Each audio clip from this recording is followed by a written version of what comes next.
এই ভিডিওটিতে আমরা দেখব লজিক ফাংশন সরলীকরণ। আমরা ছোটবেলায় গণিতে সরল অঙ্ক করেছিলাম না? লজিকের ক্ষেত্রেও আমাদের এই সকল সরল করা লাগে। লজিক ফাংশন সরলীকরণের জন্য আমাদের কিছু নিয়ম অনুসরণ করতে হয়। সেটি হচ্ছে, প্রথমে আমাদের লজিক যে সমীকরণটি রয়েছে সেটির বাম দিক থেকে শুরু করে ডান দিকে যাওয়া লাগবে।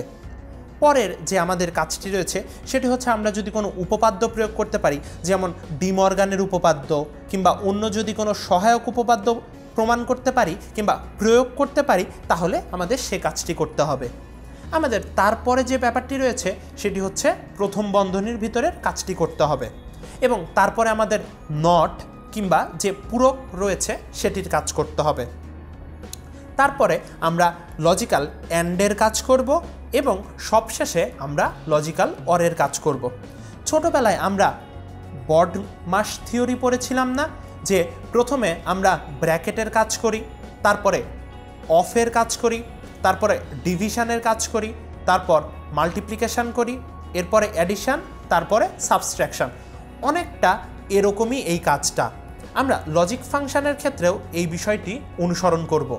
তাহলে চলো দেখে নেওয়া যাক কিভাবে আমরা একটি লজিক ফাংশন সরলীকরণ করতে পারি। এর জন্য আমাদের একটি ফাংশন লাগবে। চলো আমরা এবার সেই ফাংশনে যাই। এটি হচ্ছে আমাদের একটি লজিক ফাংশন। এটিকে আমাদের সরল করতে হবে। দেখো, এখানে আমাদের প্রথমে অনেক একটা বড় কমপ্লিমেন্ট রয়েছে। আমরা যদি ডি মর্গানের উপপাদ্যটি এখানে প্রয়োগ করতে পারি, তাহলে কিন্তু খুব সহজেই এই কাজটি করা যায়। আমাদের দেখো, প্রথম উপায়টি কী ছিল? প্রথম রুলটি ছিল সমীকরণের বাম দিক থেকে শুরু করতে হবে। তার মানে আমাদের এটি এই দিকের থেকে শুরু করতে হবে। তার মানে আমরা সমীকরণের বাম দিক থেকে শুরু করে ফেললাম। তারপর আমাদের যে কাজটি সেটি হচ্ছে উপপাদ্যের প্রয়োগ করা। আমরা এখানে ডি মর্গানের উপপাদ্যটি প্রয়োগ করে দেখি কি করা যায়। আমরা যদি এখানে ডি মর্গানের উপপাদ্যটি প্রয়োগ করি, তাহলে কি পাই? যোগ রয়েছে, তাহলে সেটি গুণ হয়ে যাবে এবং এই যে কমপ্লিমেন্ট রয়েছে সেটি তারা নিজেদের কাছে রেখে দিবে। তার মানে এক্স ডট যোগের জায়গায় গুণ হয়ে গেল, বাকি যেটি ছিল সেটি আগের মতোই রয়ে যাবে এবং তারা নিজেদের কাছে একটি কমপ্লিমেন্ট রেখে দিবে। দেখো, এই জায়গাটাতে আমরা কি ব্যবহার করলাম? এই জায়গাতে আমরা ডি মর্গানের উপপাদ্য ব্যবহার করলাম। আমরা ব্যবহার করেছি এখানে A plus B bar equal to A bar dot B bar যে হচ্ছে সেটি। এরপরে চলো আমরা কি করতে পারি। এরপরে দেখো, এই জায়গাটিতে আমরা আবার ডি মর্গানের উপপাদ্যটি ব্যবহার করতে পারি। যেহেতু এখানে গুণ রয়েছে, তার মানে এখানে যোগ হয়ে যাবে। তার মানে এখানে যে কাজটি হবে সেটি হচ্ছে y bar plus Z plus x bar এরকম থাকবে এবং তারা নিজেদের ভিতরে কমপ্লিমেন্ট ভাগ করে নেবে। আমাদের যেহেতু এই কাজটি আলাদা করা রয়েছে সেহেতু এখানে একটি ব্র্যাকেট হবে। তার মানে আমরা এখানে উপপাদ্যের প্রয়োগও করে ফেলেছি। তারপরে আমাদের যে কাজগুলো রয়েছে সেটি হচ্ছে প্রথম বন্ধনীর ভিতরের কাজ এবং পূরক বা নটের কাজগুলো। আমরা এখন সেই কাজগুলো করব। প্রথম বন্ধনী মানে আমাদের এই বন্ধনীর ভিতরে যে কাজগুলো রয়েছে সেটি আমরা এখন করব। আমরা জানি ওয়াই ডাবল প্রাইম সমান হচ্ছে ওয়াই। আর এখানে দেখো, আমরা কিন্তু আবার উপপাদ্যের প্রয়োগ করতে পারবো। সেটি কি হবে?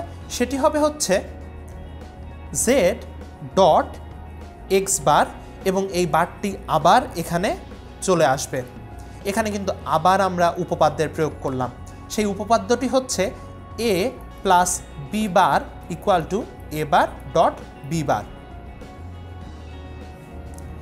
দেখো এখানে কোন কাজটি হচ্ছে।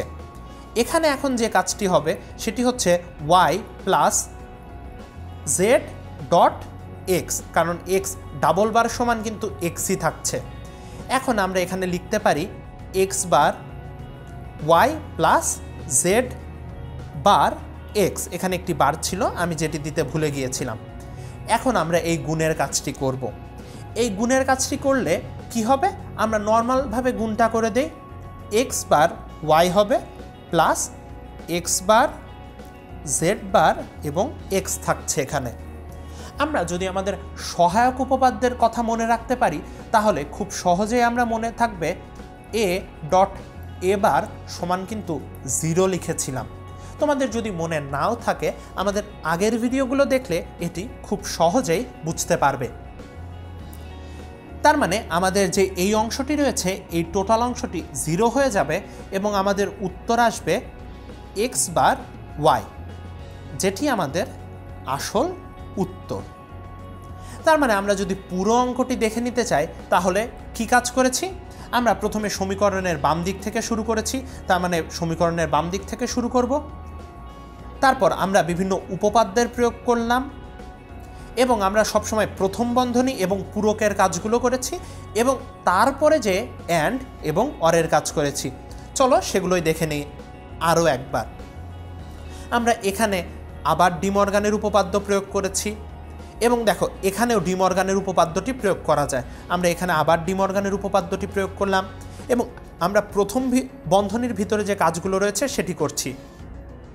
এখানে এক্সের 2টি পরিপূরক ছিল, তার মানে এক্স ডাবল কমপ্লিমেন্ট সমান এক্স আবার লিখে ফেললাম এবং এর পরে যে আমরা এক্সের সাথে যে নর্মাল গুণ আছে সেটি অনুসারে এবং আমাদের কিছু সহায়ক উপপাদ্য ব্যবহার করে খুব সহজে যে জটিল ফাংশন ছিল সেটিকে আমরা এক্স বার ওয়াই নিয়ে এসেছি।